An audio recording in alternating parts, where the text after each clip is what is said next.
This session is entitled "The Hand That Rocks the Cradle is the Hand That Rules the World." And this phrase came from a lawyer and poet named William Ross Wallace. And this line came from one of his poems.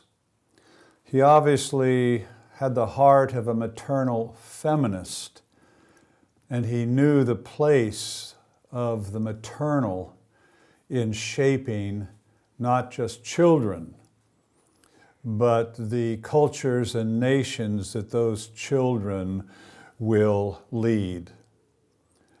And if you make a connection between the dots, which is what he's doing with this poem, the hand that rocks the cradle is the hand that rules the world. It's a very provocative idea, especially in a generation or in these generations when we do not revere the maternal and the maternal heart and the role of the mother in not only shaping the lives of children, but shaping the future of society. And that's what this session is to remind us. Judaism and Christianity were sexually deviant. Judaism and Christianity were sexually deviant. What does that mean? It means that pagan cultures' sexuality was normative. You could have sex with other men, sex with women, sex with many women, sex with children, sex with animals, sex with things. This is pagan sexuality, and it is normal throughout the world. A variety of sexual expressions are not only lived out, but they are promoted. And we see that very well in our own generation. As you turn from the living God, you will worship something. And it is pagan worship that leads to pagan sexuality. And in a world of paganism, Judeo-Christian concept of human sexuality is deviant. It deviates from what is the norm.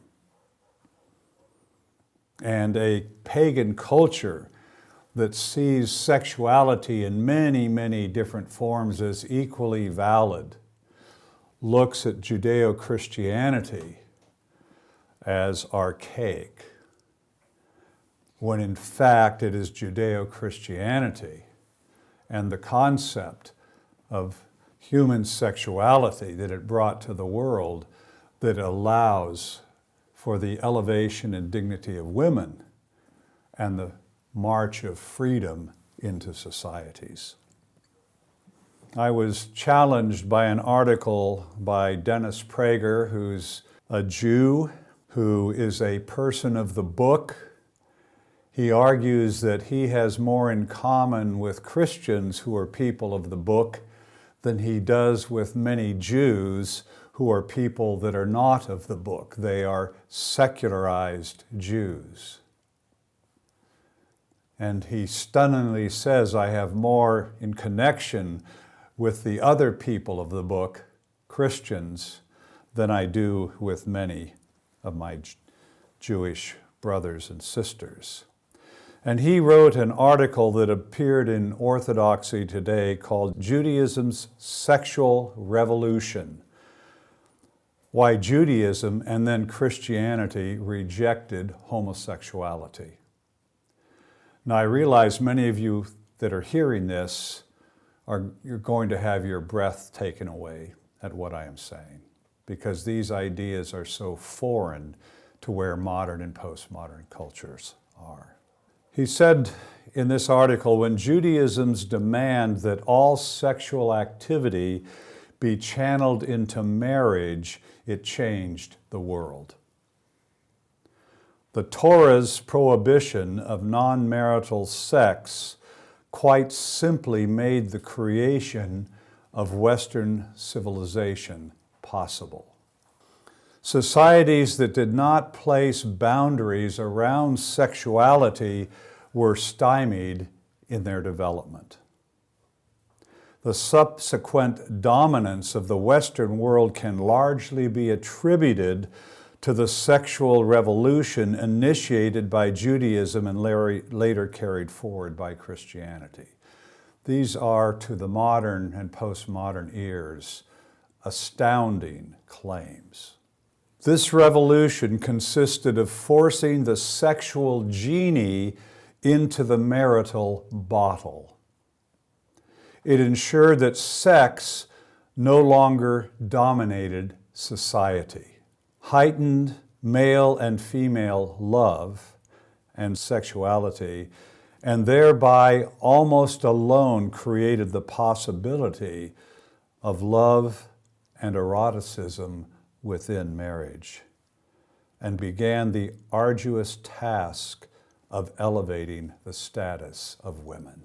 The Judeo and later Christian concept of sexuality is deviant, because it deviates from what is common globally, and that is pagan sexuality. Men with multiple partners, men with men, women with women, men with boys, people with animals, people with objects.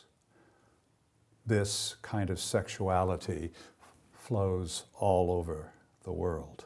George Gilder, in his book Men and Marriage, says it this way: the crucial process of civilization is the subordination of male sexual impulses and biology to the long-term horizons of female sexuality. The man, what does he want? He wants sex whenever he wants it. And his biology is wired to a short-term time frame. You have sex and you walk away. Women's biology and physiology is geared to a different time frame. It's geared to a long-term time frame. A woman has sex and she conceives a baby. And there's 9 months, not a few minutes. And then there is the mothering, the parenting of a child.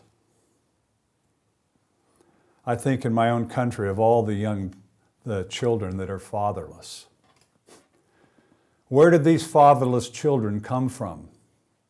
Men whose sexual appetites were not measured, were not chained. Men who did whatever they felt like doing with women whenever they wanted to and then walked away, leaving the woman pregnant and a child without a father. And you go around the world and you see the tragedy of unchained male sexuality. It's everywhere. Men have short-term time frames, the pleasure of a moment. But because of who we are made, how we are made, and what we are made for, that moment creates a new human being that will exist forever. But men don't think in those terms. They just think of their pleasure right now. The crucial process of civilization is the subordination of male sexual impulses and biology to the long-term horizons of female sexuality. It is the woman who can civilize the man because she has a different biology and a different time frame. Gilder continues, in creating civilization, women transformed male lust into love, channel wanderlust into jobs, homes, and families, linked men to specific children, rear children into citizens, and change hunters into fathers. The prime fact of life is a sexual superiority of women. In the last State of the Union address of the President of the United States, President Trump, my nation, like many nations today, is horribly divided.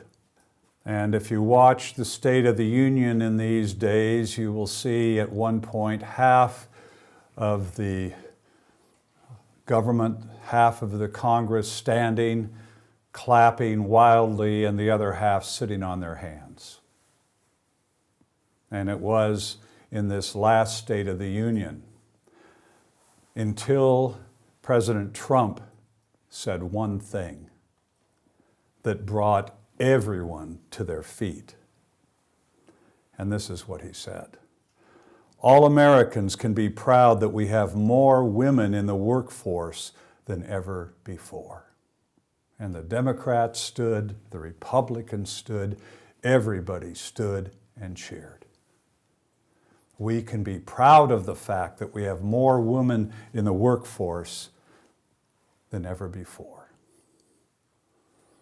Is this the standard of greatness? In the modern world, it is. In feminist culture, it is.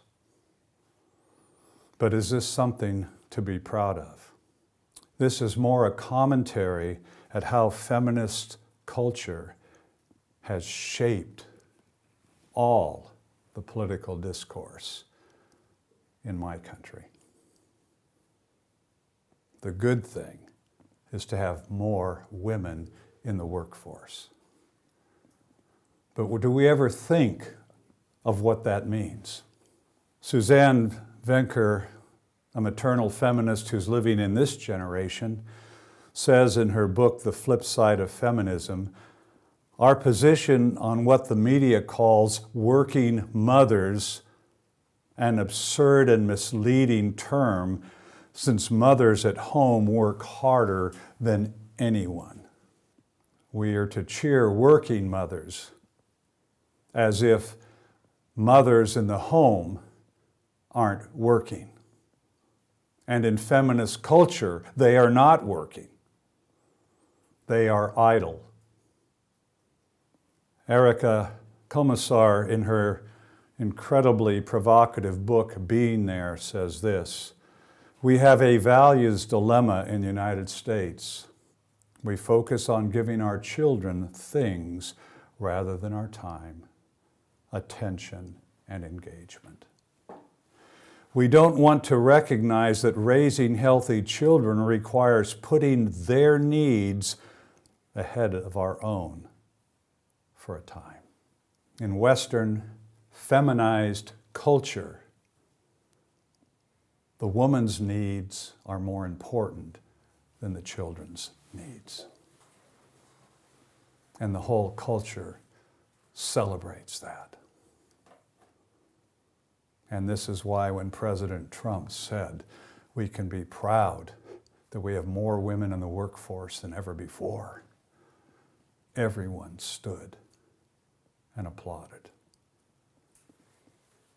Because a mother is not working, and it's more important for her to be in the workforce than for her to be with her children.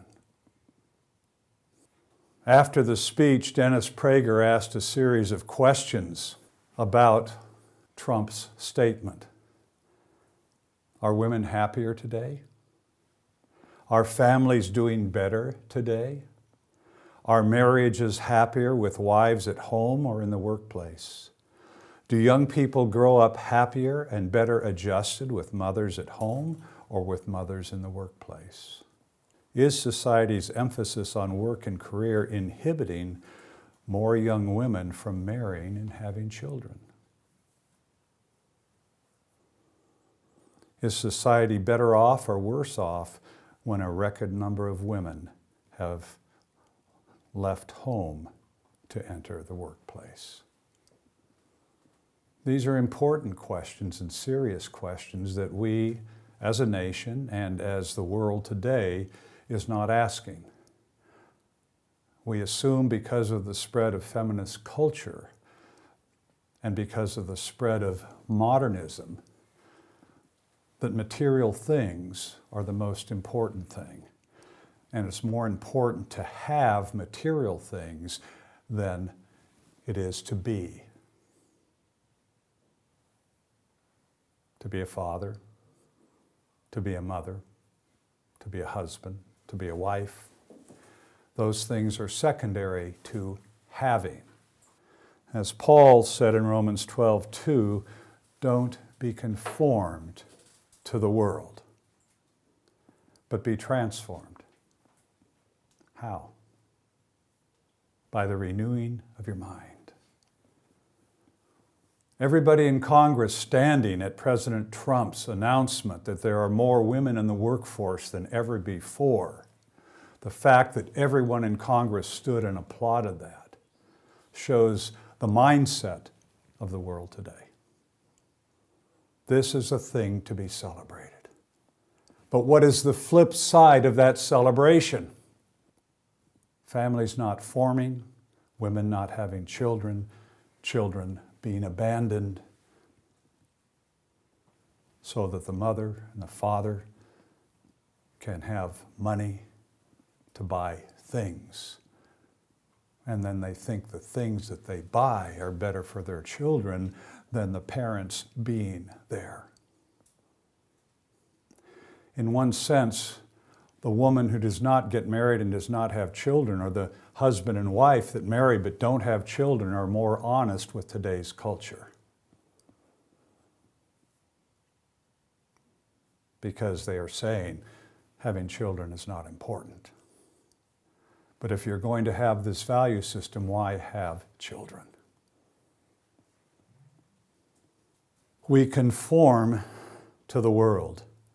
Mary Pride, in her book, The Way Home, said this: at every turn, Christian women found that their biological, economic, and social roles were considered worthless. It was men's ministry, men's money, men's buildings and programs. These were the areas that mattered. When I was growing up, I was really raised in kind of a modern feminist home where I was always taught that my value came from my career and my success. And so as I grew up, I ended up becoming a believer and going into the ministry.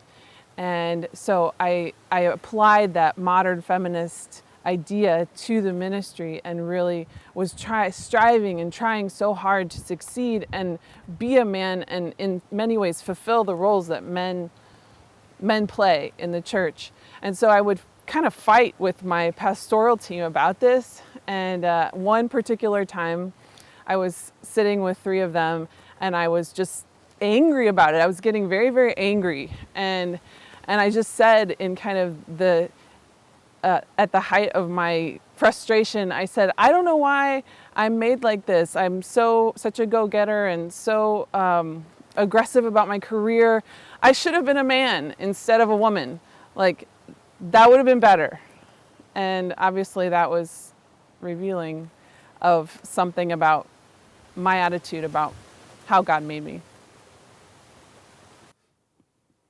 It wasn't just out there in society, it's that this mentality has come into the life of the church. Maternal feminists of the second half of the 19th century were homemakers and nurturers. This was what was normal. This is what the culture thought. It's what the culture celebrated. Were there exceptions? Yes, but this was what was normal. They understood that their children would someday inherit the world and that they needed to be prepared for that day. And who was to prepare them? The nurturer. And they also understood that the home was the foundation for the health of the society. But you have a mother's world versus a money world. And it needs to be said this starkly. The maternal feminists were functioning either consciously or unconsciously from a biblical worldview, in which men and women are made in the image of God, and they were made in the image of God for a purpose, to form families, and for those families to govern what God had made. The mother's world was about care, connectedness, interdependence, and the other values necessary for nurturing human beings and building human relationships. They wanted more mothers at home and less in the factories and the sweatshops. Egalitarian feminists, they function from a secular worldview in which there is no transcendent God, no transcendent identity.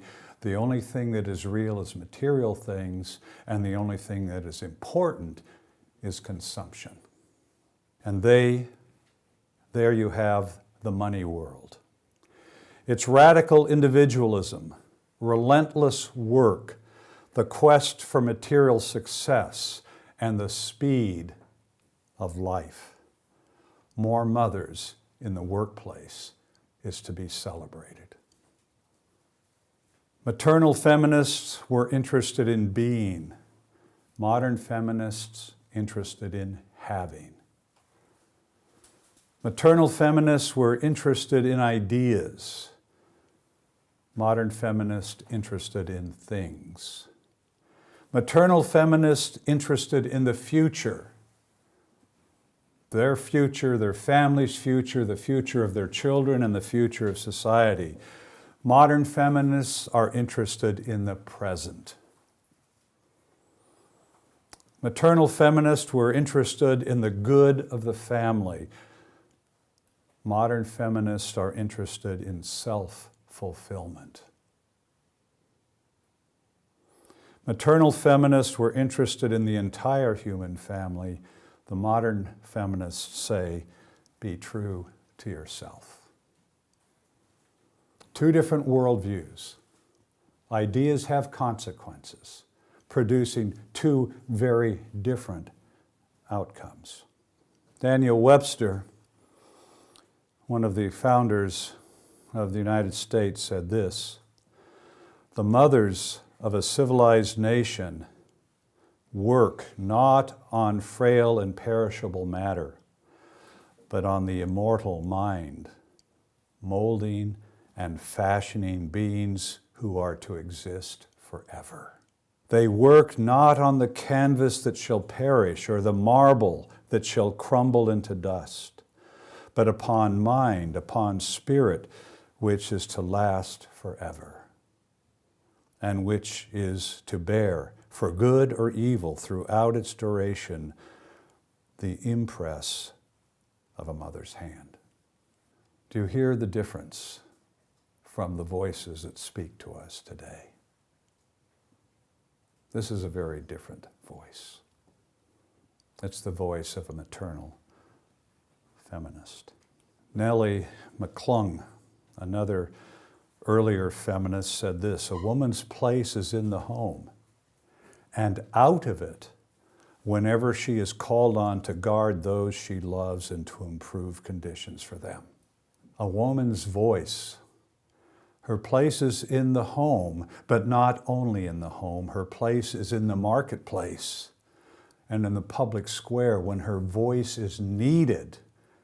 Her voice of leadership is needed. It's a different voice of leadership than male leadership. It's her voice of the nurturer speaking into the marketplace and the public square for the future good of children and the coming generations. Lydia Signori, who I've quoted before, she is the epitome for me of a maternal feminist.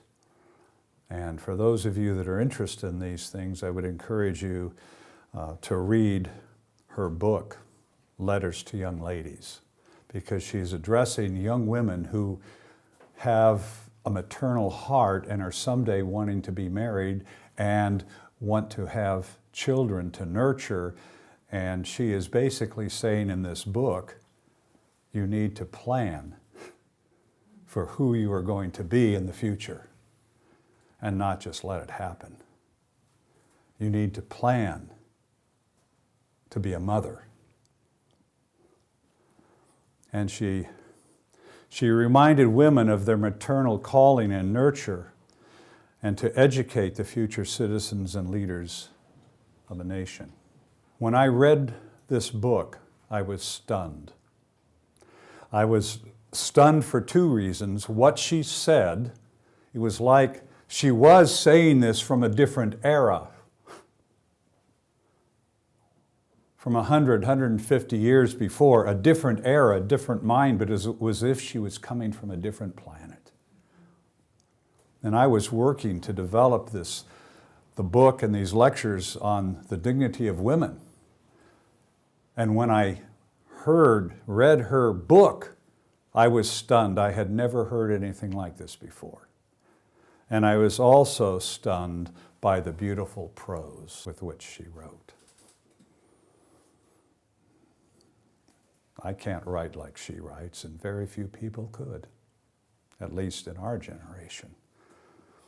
She articulated a higher and more profound vision for women and the maternal than I had ever heard before. And this is something that had concerned me for a decade or more, and something higher and grander than I've ever heard from sexists, feminists, or much of the evangelical church. The opening lines of her letter: the mind of the present age acting on the mind of the next is an object of concern to every being endowed with intellect or interest through love or hope in the welfare of the human race. Are you concerned about the welfare of the human race? We may give lip service to say we are. We're concerned for the poor. We're concerned about what's happening in the world today. But what is shaping that world? It's people who were children 30, 40, 50 years ago. And who is shaping those children? And this is what Sigourney is saying. It's the hand that rocks the cradle that's the hand that rules the world. But if we don't make the connection between those two things, we look at what's going on in the world and we say, what is happening today? And what is happening today is the consequences of a set of ideas that put children in second place. She said, is it not important that the sex to whom nature has entrusted the molding of the whole mass of mind in its first formation should be acquainted with the structure and developments of mind? Shouldn't a mother be thinking? Shouldn't a mother be thinking about what it takes to shape the mind of a child, the soul of a child? That they who are to nurture the future rulers of a prosperous people should be able to demonstrate from the broad annals of history the values of just law and the duty of subordination. You want to have a free society with free people? What do you understand about the law and about freedom? Does the mother understand these things? Is she educated to understand the things that build a free society? She needs to know these things. She needs to think about these things in her own youth because she is going to be the mother of the next generation. And this is where I love her language. Women are commissioned to light the lamp of the soul. Is it not requisite that they, on whose bosom the infant heart must be cherished, should be vigilant to watch its earliest pulsations for good and evil? That they who are commissioned to light the lamp of the soul should know how to feed it with pure oil. The mother doesn't just bear the child. She is the spark that lights the lamp of the soul. We're not just animals. Darwin is wrong. We are human beings made in the image of God. And when a child is conceived, this child will live for eternity. This child will have a name that God will call the child by name. He calls us by name. And where did we get our name? And the mother lights the lamp of the soul. The natural vocation of females is to teach. It's in the domestic sphere, in her own native province, that woman is inevitably a teacher. Is not the infant in the cradle her pupil? Does not her smile give the earliest lessons to the soul? We've talked about this in this series, the soul-to-soul nature of the contact between a mother and a child. The connectivity, the intimacy between a mother and a child.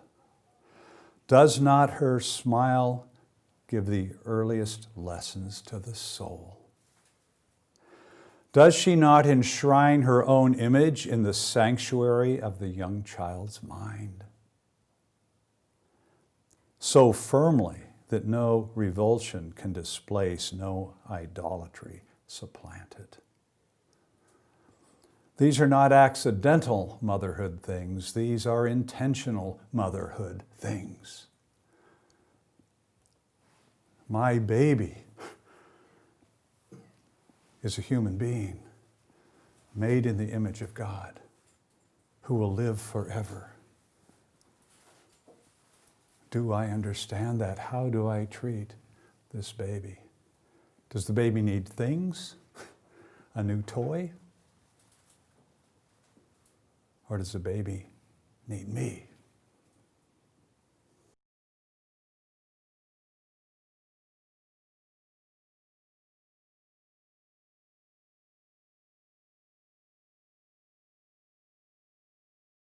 Admitting then, whether she wills it or not, whether she even knows it or not, she is still a teacher. And perceiving that the mind in its most plastic state is yielded to her tutelage, it becomes a most momentous inquiry what she shall be qualified to teach. Whether mother realizes it or not, she is a teacher.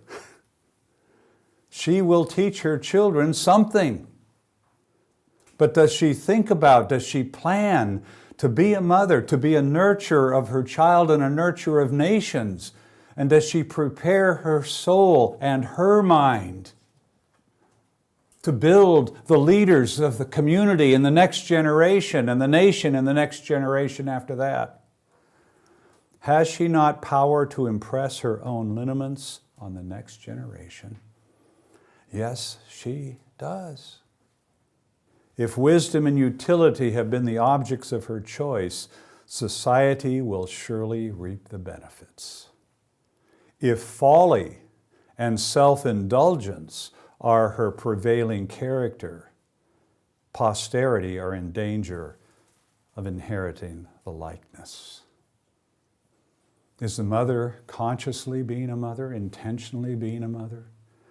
Preparing herself for motherhood, exercising her nurturing the nation, or is she slothful in mind and body?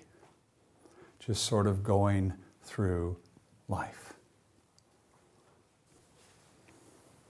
And I'd ask you who are listening to this, what are you hearing?